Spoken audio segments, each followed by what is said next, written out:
दोस्तों, हाल ही में मैंने अनुराग कश्यप की जबरदस्त साइकोलॉजिकल थ्रिलर मूवी को एक्सप्लेन किया था, जिसको आप लोगों ने खूब पसंद किया। और इसके बाद लोगों ने एक और ऐसी मूवी की फरमाइश कर दी जो उस वक्त से आगे की मूवी थी। इसलिए आज मैं फिर से हाजिर हूँ उस मूवी को लेकर। लेकिन आगे बढ़ने से पहले आप लोगों से रिक्वेस्ट है कि चैनल को सब्सक्राइब करके वीडियो को लाइक करना ना भूलें। तो मूवी की शुरुआत में हम कार्तिक नाम के एक लड़के को देखते हैं, जो कि एक कंस्ट्रक्शन कंपनी में सिविल इंजीनियर का काम करता है। इस नौकरी की वजह से कार्तिक अपने माँ बाप से दूर रहता है। उसका स्वभाव बहुत शर्मीला और नाजुक टाइप का है, यानी कोई कुछ कह दे तो जवाब ना दे पाना। कोई अगर कैसा भी काम दे तो भले उसका मन हो या ना हो, फिर भी उस काम को करना और हर बात को बोलने में हिचकिचाना। इस वजह से वो अपनी जिंदगी में भी अकेला है। हालांकि उसे ऑफिस में काम करने वाली सोनाली नाम की लड़की पसंद है, पर उसका पहले से ही एक बॉयफ्रेंड है जिसका नाम है अमन, जिस वजह से कार्तिक की सोनाली से बात करने की कोई हिम्मत ही नहीं हुई। ऑफिस में भी उसका बॉस उससे गधों की तरह काम लेता था।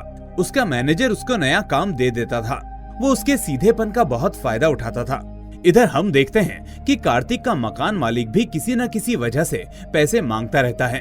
कभी किचन का पाइप खराब, कभी लिफ्ट, तो कभी ये तो कभी वो। और कार्तिक भी बिना कुछ बोले चुपचाप पैसे दे देता है।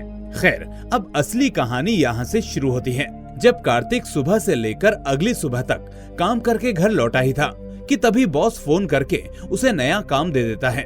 कार्तिक उसे ना नहीं कह पाता, इसलिए फ्रस्ट्रेशन में अपना टेलीफोन तोड़ देता है। अब थोड़ी देर बाद गुस्सा शांत होने पर वो एक नया टेलीफोन लेने जाता है। अब दुकानदार उसे फोन दिखा ही रहा था कि तभी उसे सोनाली दिखाई पड़ती है, तो वो उसी को देखने में व्यस्त हो जाता है। पर अफसोस वो आज अमन के साथ होती है, इसलिए वो उदास हो जाता है और नया फोन लेकर घर आ जाता है। हम देखते हैं कि कार्तिक अपनी इन आदतों की वजह से श्वेता नाम की साइकेट्रिस्ट के पास जाया करता था। दरअसल बचपन में उसका भाई कुमार उसे हर वक्त परेशान करता था। मम्मी पापा भी उसे कुछ नहीं कहते थे। फिर एक दिन कुमार कार्तिक को लेकर एक कुएं के पास गया और उसे धक्का देने वाला ही था कि कार्तिक उसे धक्का देकर अपनी जान बचा के भाग आया, जिसके बाद कुमार कुएं में गिर जाता है और उसकी मौत हो जाती है। तो कार्तिक के मन में ये बात बैठ गई है कि उसकी वजह से उसका भाई मारा गया और उसे उसके बुरे सपने भी आते रहते हैं। यही वजह है कि वो हमेशा चुप चुप रहता है और सबके मन का काम कर देता है, क्योंकि वो अंदर से कमजोर है। अब श्वेता उसे समझाती है कि तुमने जो किया वो जानबूझकर नहीं किया था। उस एक हादसे ने तुम्हें लोगों का सामना करने से जिंदगी भर के लिए डरा दिया है। तुम्हें लगता है कि तुम चुपचाप सब सह लोगे तो इसी में तुम्हारी भलाई है, लेकिन इसी का तो लोग फायदा उठाते हैं। तुम्हें किसी से भी डरने की जरूरत नहीं है।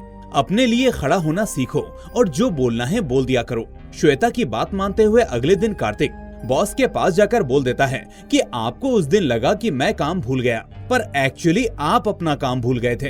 अब ये बात बॉस को अपने ईगो पर लग जाती है कि मुझे कैसे गलत बोल दिया। तो वो पहले तो उसे सबके सामने जलील करता है और फिर उसे नौकरी से भी निकाल देता है। कार्तिक को सबसे ज्यादा बुरा इस बात का लगता है कि सोनाली भी उसे देख रही थी, लेकिन बॉस को उसने कुछ नहीं बोला। कार्तिक इस ऑफिस में 4 साल से काम कर रहा था, पर सोनाली को आज जाकर पता चला कि ऑफिस में ऐसा भी कोई इंसान है, क्योंकि पहले कभी उसकी नजर ही नहीं पड़ी। अब घर आकर कार्तिक की नजर अपने नए फोन पर पड़ती है, जो वो उस दिन खरीद कर लाया था। अब उसे अपने माता पिता से बात करनी होती है, इसलिए वो उन्हें कनेक्ट करता है। इसके बाद वो कई दिनों तक घर पर ही पड़ा रहता है। कभी लेटता, कभी सोता, कभी रूबिक्स क्यूब सॉल्व करने की कोशिश करता और फिर पड़ा रहता। कार्तिक को एहसास होता है कि जिंदगी में कुछ भी खास बचा नहीं है कि जिया जाए, तो वो नींद की गोलियां खाकर मरने का फैसला करता है। अब वो गोलियां खाने ही वाला होता है कि तभी फोन की घंटी बजती है। फोन के उस साइड से एक व्यक्ति भारी आवाज में कहता है कि मैं कार्तिक हूँ। उस कार्तिक की आवाज हूबहू इसी कार्तिक की तरह थी। कार्तिक 2 कहता है कि तुम खुद को मारने जा रहे थे, वो भी नींद की गोलियां खाकर। अब मरने की कोई जरूरत नहीं है। मैं जो आ गया हूँ अब सब बदलने वाला है। मैं तुम्हारी जिंदगी सुधारने वाला हूँ। अब कार्तिक को यकीन ही नहीं होता कि भला दूसरी साइड से भी वही कैसे हो सकता है। इसलिए वो कार्तिक 2 की सभी बातें ध्यान से सुनता है। अब वो ये सुनकर हैरान हो जाता है कि उसे वो बातें भी पता थी जो सिर्फ कार्तिक को ही पता हो सकती थी। कार्तिक ये देखकर बुरी तरह से घबरा जाता है और तुरंत फोन रख देता है। अब अगले दिन कार्तिक टेलीफोन विभाग जाता है, ये पता करने की 5 बजे किसका फोन आया था। तो पता चलता है कि उसे किसी का भी फोन नहीं आया था। कार्तिक अब सुबह, दोपहर, शाम इंतजार करता रहता है और फिर अगले दिन सुबह 5 बजते ही हैं कि तब फोन आता है और उस फोन पर वही होता है। कार्तिक 2 सबसे पहले यही कहता है कि पता था तुम यकीन नहीं करोगे और टेलीफोन एक्सचेंज जाओगे। कार्तिक 2 फिर से उससे जुड़ी हुई बातें करने लगता है, जैसे उसे कुमार भैया के सपने आते हैं। वो साइकियाट्रिस्ट के पास जाता है, लेकिन फिर भी कोई सुधार नहीं आया, बस पैसे बर्बाद हो रहे हैं। कार्तिक 2 कहता है कि क्या तुम नहीं चाहते कि सोनाली तुम्हारी जिंदगी में आए? मुझे पता है कि तुम उसे ईमेल लिखते हो लेकिन डिलीट कर देते हो। क्या इसी में तुम खुश हो और ऐसे ही जीना चाहते हो, या फिर यकीन नहीं होता कि कोई सच में तुम्हारी मदद करना चाहता है? मानो या ना मानो, लेकिन मैं तुम्हारा शुभ चिंतक हूँ। तुम बस रोज मेरे फोन का इंतजार करो और धीरे धीरे तुम और मैं मिलकर सब ठीक कर देंगे। तुम्हें सिर्फ मुझ पर यकीन करना होगा। अब कार्तिक अपनी जिंदगी से तो हार ही चुका है, तो अब उसे एक नया मौका मिल रहा था कि शायद उसकी बात मानकर कुछ सही हो जाए। तो वो उस पर यकीन करने को राजी हो जाता है। अगली कॉल में कार्तिक 2 कहता है कि तुम्हारी सबसे बड़ी दिक्कत है कि तुम ना नहीं कह पाते। ना कहना सीखो, नहीं तो लोग हमेशा तुम्हारा फायदा उठाएंगे। अब अगली सुबह मकान मालिक फिर से फालतू में पैसे मांगने आ जाता है, तो कार्तिक उसे सीधा ना कहते हुए कहता है कि 5,000 रुपए उल्टा आपको मुझे देने हैं। एक बात और, मेरी चाची प्रॉपर्टी टैक्स डिपार्टमेंट में है, इसलिए गैराज में चल रहे इलीगल ऑफिस को भी बंद करो, वरना कोई दिक्कत हो जाए तो मुझसे मत कहना। ये सुनकर मकान मालिक के होश उड़ जाते हैं और वो पैसे लेने के बजाय उल्टा उसको 5,000 रुपए वापस कर देता है। आज कार्तिक को बड़ी खुशी मिलती है कि कार्तिक 2 की सलाह तो वाकई में काम आई। अब वो मॉल जाता है और बढ़िया बढ़िया स्टाइलिश कपड़े खरीदता है और चश्मे के बजाय लेंस का यूज करना शुरू कर देता है। कार्तिक 2 कहता है कि तुमने कुमार को धक्का नहीं दिया। तुम्हारे भागने के बाद वो तुम्हें रस्सी से बांधने का सोच रहा था, तभी उसका पैर फिसला और वो खुद कुएं में गिर गया। जिंदगी भर तुम इस बात के लिए अपने आप को दोषी मानते आ रहे हो, जबकि तुमने कुछ किया ही नहीं। वो तुम्हें परेशान करता था और अब वक्त आ गया है उन्हें किनारे करने का, जो तुम्हें अब भी परेशान करते हैं। अगले दिन कार्तिक सूट बूट पहनकर अपने एक्स बॉस के केबिन में जाता है, तो बॉस उस पर चिल्ला उठता है कि अब नौकरी वापस नहीं मिलेगी, निकलो यहाँ से। तो कार्तिक कहता है कि जो जमीन तुम रतन को बेच रहे हो, अगर उन्हें पता चल गया कि वो इलीगल है तो तुम्हारा क्या होगा? बॉस तुरंत उसे बैठा लेता है और बात करना शुरू करता है। अब बॉस की एक कंपनी के साथ डील होने वाली थी, तो कार्तिक उसकी फाइल पढ़ते हुए बताता है कि तुम्हें फायदा नहीं बल्कि 5 करोड़ का नुकसान होगा। वो बॉस को व्यापार से जुड़ी खूब सारी बातें बताता है, जो कि उसका एक्स बॉस भी नहीं जानता था। तो अब बॉस की मजबूरी हो जाती है कि वो उसे वापस काम पर रख ले, क्योंकि कार्तिक ने उसे ये दिखा दिया था कि वो कितने काम का आदमी है। इसलिए बॉस उसे सेम नौकरी पर नहीं बल्कि सीनियर पोस्ट की नौकरी पर रखने की डील कर लेता है।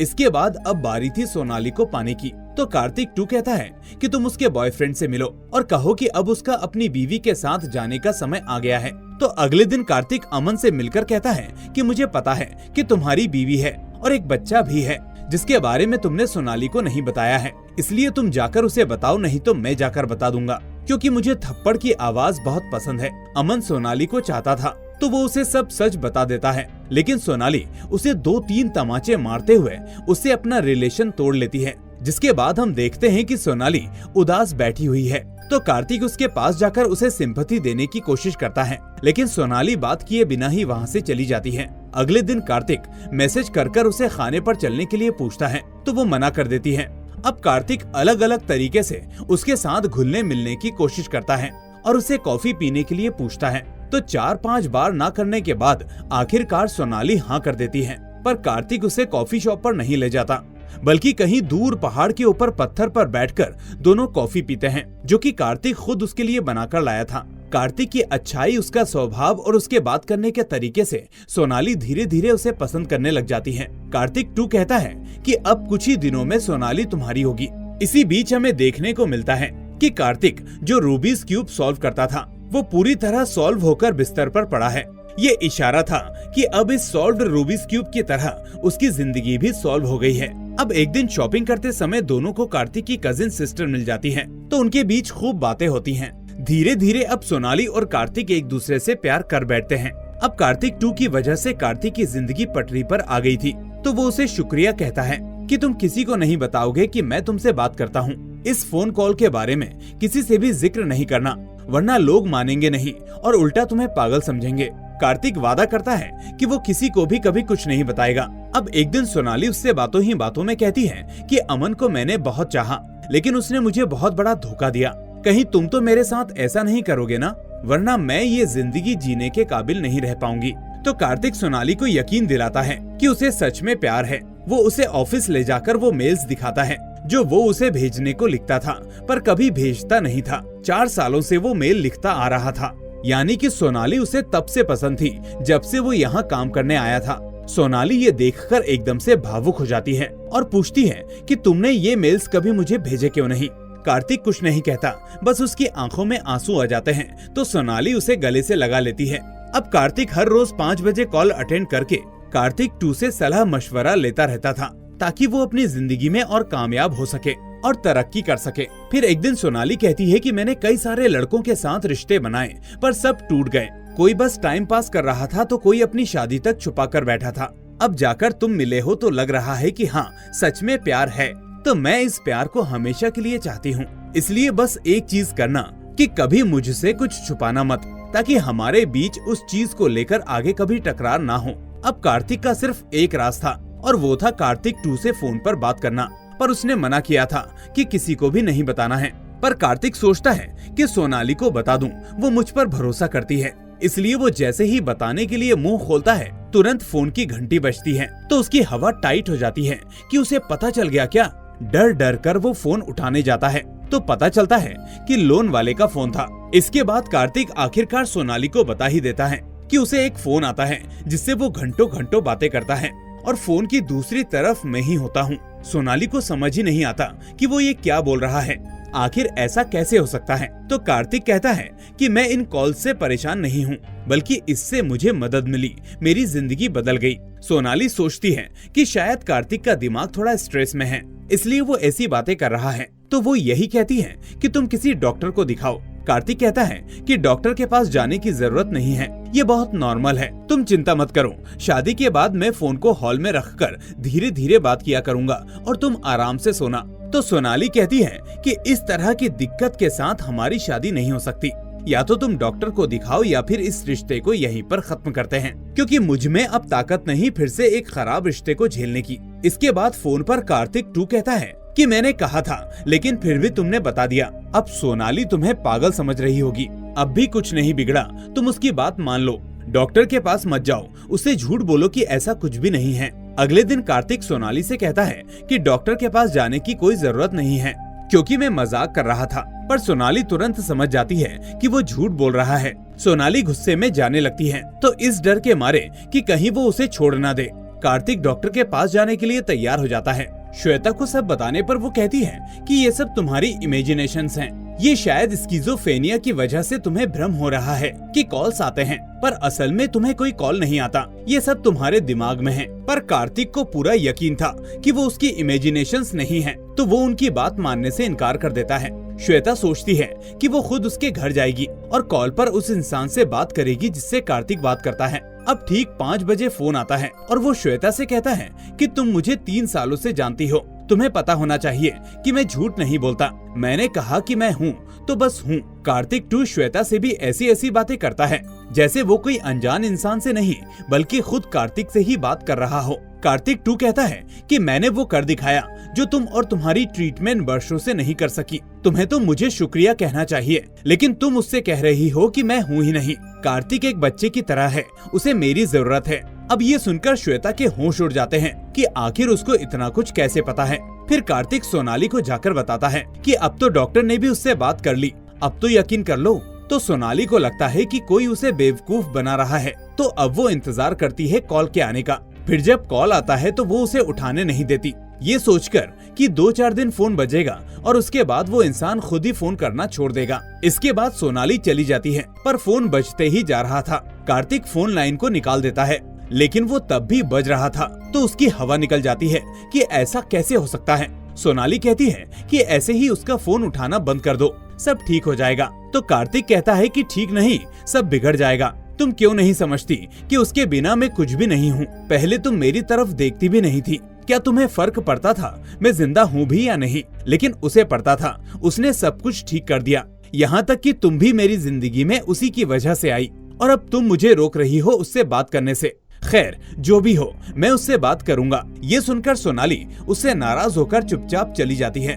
कार्तिक सोचता है कि उसने सही कहा था, कोई नहीं समझेगा। फोन पर अब कार्तिक 2 उससे कहता है कि तुमसे बहुत बड़ी गलती हो गई कार्तिक। मैंने कहा था किसी से मत कहना, पर तुमने कहा।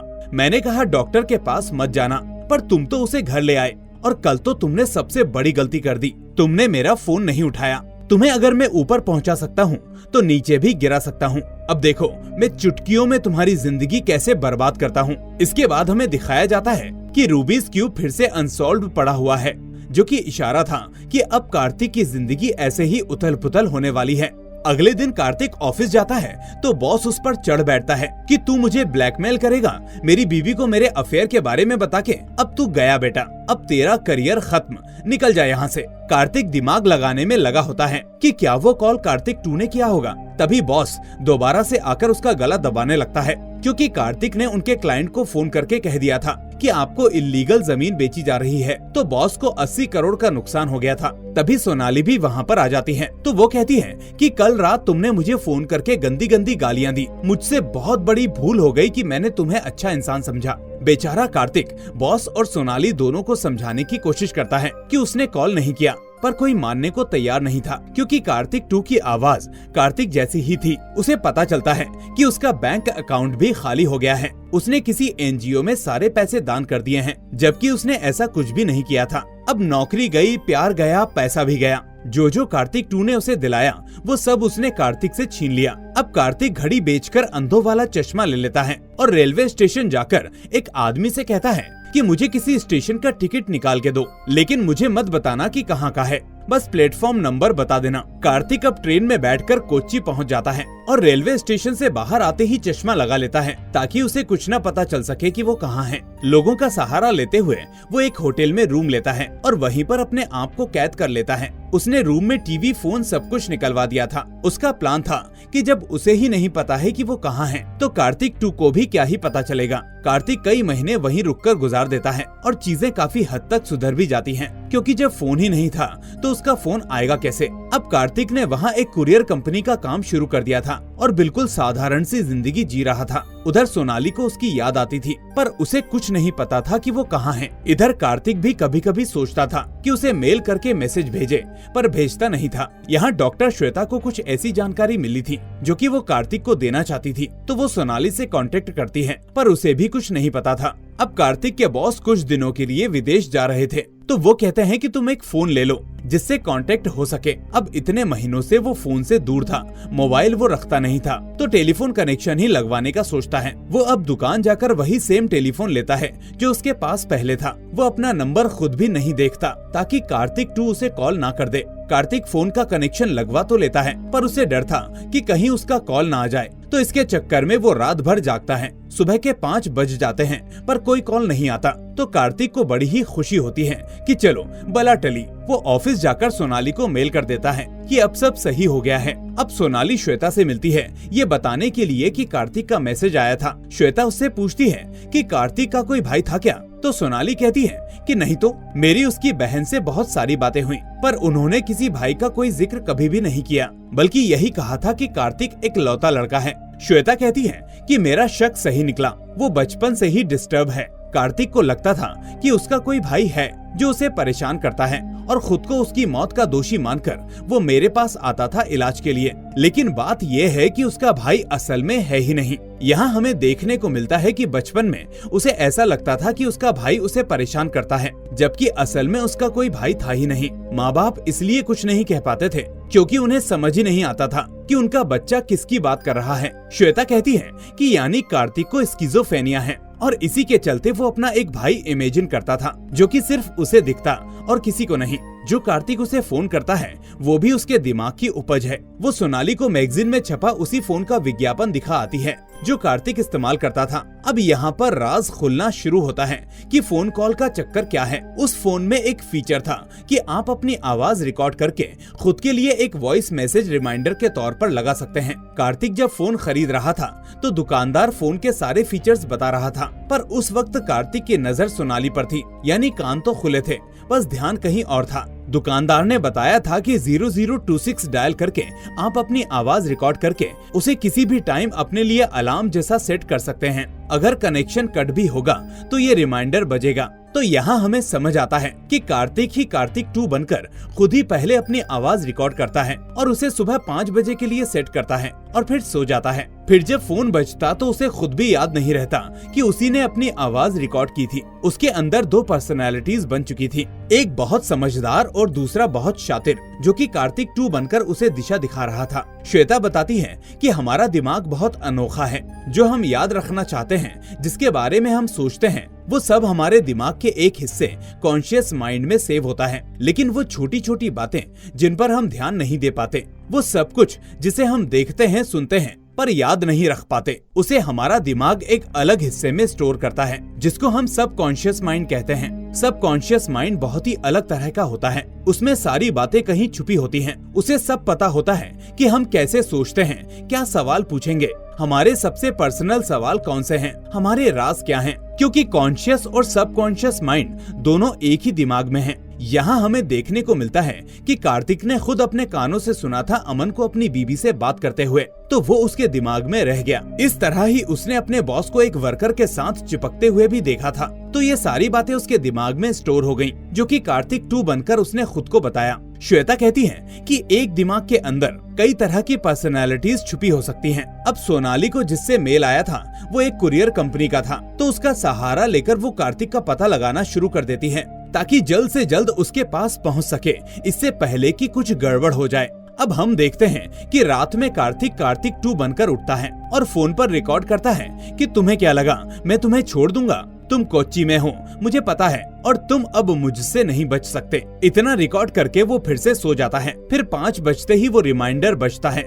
जो कि कार्तिक के लिए कॉल की तरह था। वो कॉल उठाता है तो उसे वही सब सुनाई देता है जो उसने खुद रिकॉर्ड किया था। तो वो एकदम से घबरा जाता है कि अब मेरा क्या होगा, इसे तो पता चल गया कि मैं कहाँ हूँ। कार्तिक सोचता है कि अब उसकी जिंदगी खत्म हो चुकी है। इससे पहले कि कार्तिक 2 उसकी जिंदगी को और नरक बनाए, वो खुद को ही खत्म कर ले, यही सही होगा। इसलिए वो नींद की गोलियां खाते हुए मौत के आने का इंतजार करने लगता है। पर तब तक रूम के बाहर सोनाली पहुंच चुकी थी, लेकिन कार्तिक तब तक बेहोश हो जाता है। अब हम देखते हैं कि कार्तिक मरा नहीं है, बल्कि जिंदा है और सोनाली उसके साथ है, यानी कि सही समय पर आकर सोनाली ने उसकी जान बचा ली। अब कार्तिक का ट्रीटमेंट चल रहा है और अब वो इस बात से पूरी तरह से वाकिफ है कि उसे क्या बीमारी है। हालांकि उसे फोन से डर लगता था, पर धीरे धीरे खुद में सुधार ला रहा है। फिर आखिर में हमें सॉल्व्ड रूबीज क्यूब दिखाया जाता है, जिसका मतलब था कि अब कार्तिक की जिंदगी धीरे धीरे सुधरने लगी है। और फिर इसी के साथ होता है इस मूवी का दी एंड। तो दोस्तों, ये मूवी कैसी लगी मुझे कमेंट करके जरूर बताएं। साथ ही इस वीडियो को लाइक करके अपने दोस्तों के साथ शेयर भी कर दें। अगर आप नए हैं तो चैनल को सब्सक्राइब करके नोटिफिकेशन बेल को भी दबा दें, ताकि कोई भी मूवी आपसे मिस ना हो। अब मैं मिलूंगा आपसे अगली ऐसी ही वीडियो के साथ। Till then take care and thanks for watching.